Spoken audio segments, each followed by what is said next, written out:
My attitude on launch day.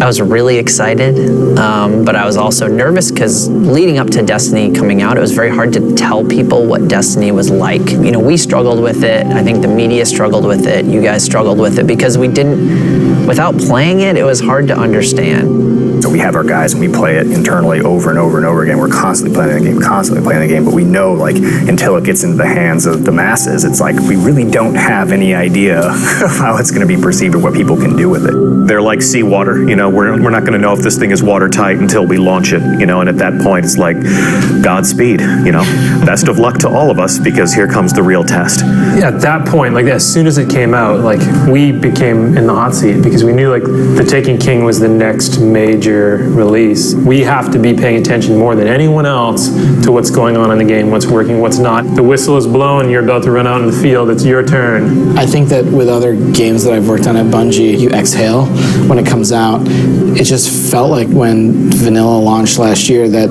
like we were just starting to breathe. It wasn't like an exhale at all, other than to say like, we gotta start fixing stuff.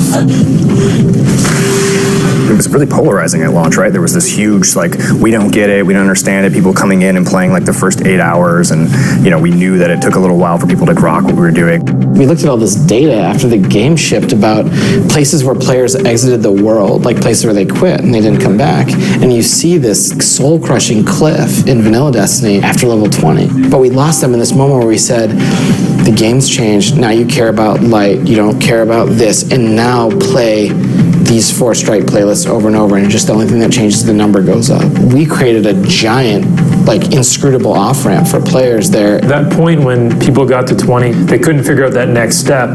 A core progression for players that they once had control over their level moves to a randomly generated model of like gear acquisition, and then you go one step further down the rabbit hole and see that if that player never got a pair of boots from the Vault of Glass, they would basically be stuck. That like realization was pretty rough, and then seeing people's reaction to that, which they were like rightfully upset. The most surprising thing for me is how much people play. I was really surprised by how much we continued to play the game after it came out. I don't think everyone understood exactly what we were making, like plain and simple. For the last, year and a half of my life, we charted like time playing Destiny, in development, time at work, working on Destiny, time playing Destiny at home, and sleep. And you put all of those together and you said like, and what's left? I haven't got a chance to do much else. This is not just a job to somebody who's played for 600 hours. Like, this is a passion. Usually it's done, you ship it, and you're like, I want to do other things. I want to make more and play more Destiny. I love ranting about Destiny because we have this opportunity to make it better.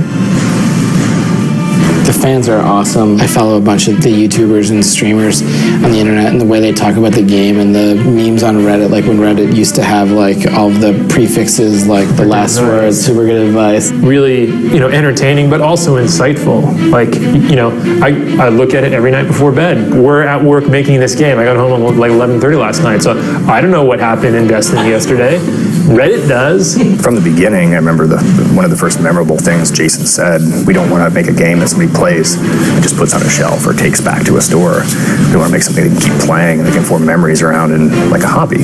The only reason the community is so passionate is because they've really put themselves into their character. We call them like a doll. It's like your G.I. Joe and you're taking them off the shelf. If compared to our last games like Master Chief Chief itself is a cool character, but like my Guardian is like way fucking cooler than the Chief, because he's mine.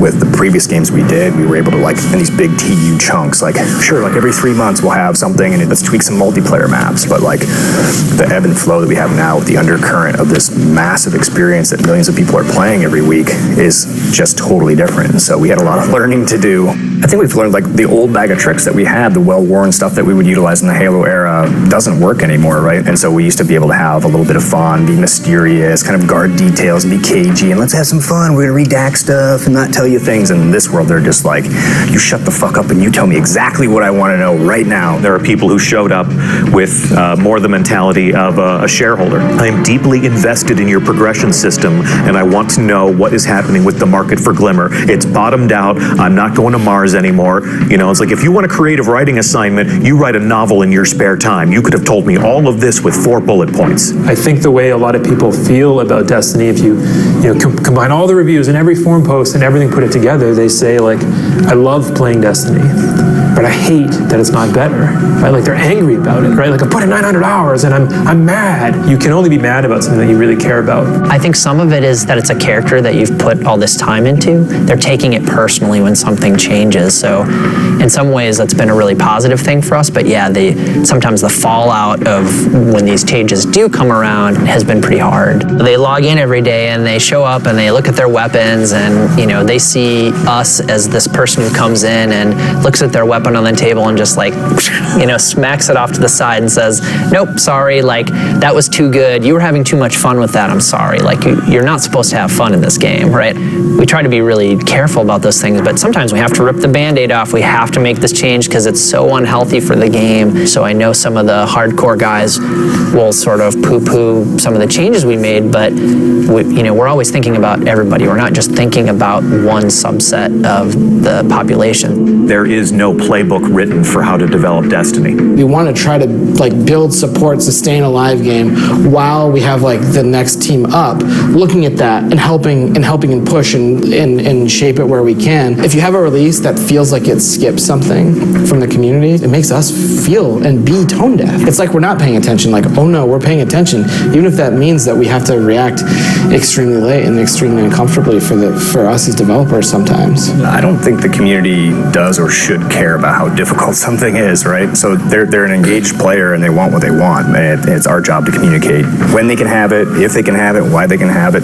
And it's definitely been one of the big sea changes for us, is trying to figure out like how verbose can we be, how open can we be about the process. Ever since I showed up at Bungie, people have asked, how does the studio react to anything? And the answer is that it's always mixed. I think the way we react to things like loot caves has evolved too. Before that, the narrative around the studio was they want to make a game and you're going to play it their way. That was never our intent, but I think it came through loud and clear in the way that we were acting, right? There's what we say and what we do, right? Instead of shutting down the loot cave, we can think about how can we make the game more rewarding. Let's slope the floor to those types of experiences. Creating a monument to the loot cave in the place where it happened was a nice touch, because that's sort of evidence of the fact that this experience has evolved and this world is changing all the time, and we're learning from the way that the player behaves and reacting to make the game better overall. And this was one of the things that was like super early in Mark and I and the team's discussions about what we wanted for TTK was a little bit more variety. We wanted to have a little bit of different moods in the way that even within the Vault of Glass raid activity, like that single activity has a bunch of moods and tone in it that you're moving through, and we wanted to do more stuff like that for the game. Yeah, take some of those guiding principles behind the Vault of Glass and like put that throughout the entire game. Like if Mark and I were to like travel back in time and dig up some of our early conversations together, we had some assumptions that were pretty good about what we thought we needed to improve, and we had some assumptions that we just could not foresee. Like we talked about the real emergence of the quests, you know, in DLC 1, that like just like chained bounties that were basically the child of Thorn. I'll be totally honest, I didn't even know about exotic bounties when the game had launched. Like they came in super late and we jammed a few things in at the last minute, and it turned out to be a really great experience. We see these bounty chains emerge in DLC 1, and you know that was a moment for Mark and I to look at our plans and look at what we were building and say like, we're going to pivot, and we're going to pivot hard and fast, and it's going to be big. And that's what led us to the questification both of the Taken King and then later, the whole game.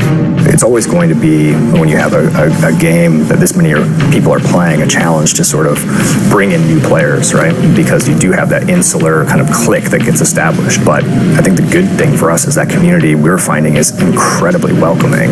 We want those players who stopped at 20 to come back, and we think they will, because you know we've made improvements to the game, not just from an activities perspective and story, but also like how that ramp works. Like if you stopped playing at 20, like now is the time to come back. You look right in the camera. Please don't. A sincere message to fans. Please don't do that. Dear fans, keep fighting.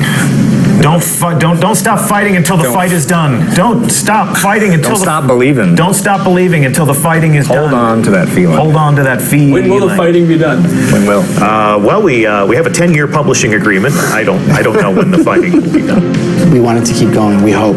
We're all here. We're all coming in every day because we love it. We want to be here. We want to keep making it. Mission accomplished for the Taken King team is going to be looking at our work, sharing it with our fans, community, and critics, and seeing what we could do better. The criticism of Destiny 1 helped shape the way that we thought about the Taken King, and the criticism of the Taken King are going to shape what we do next too. We want the privilege, as Bungie, to be able to keep making Destiny games. So, keep telling us how we can make it better. We've got a bunch of people working on this with us, and we're sort of taking turns of like who's at the forefront of like caring about this next release, right? And I think we're still pretty energized to get this thing done, but I'm sure in the fall, let the game come out, have a couple weeks, figure out like, oh my God, we got to fix these exploits, fix some of this stuff, and then we're going to take some vacations and take some time off and come back recharged and think about like, okay, what's the next mountain to climb? Yep.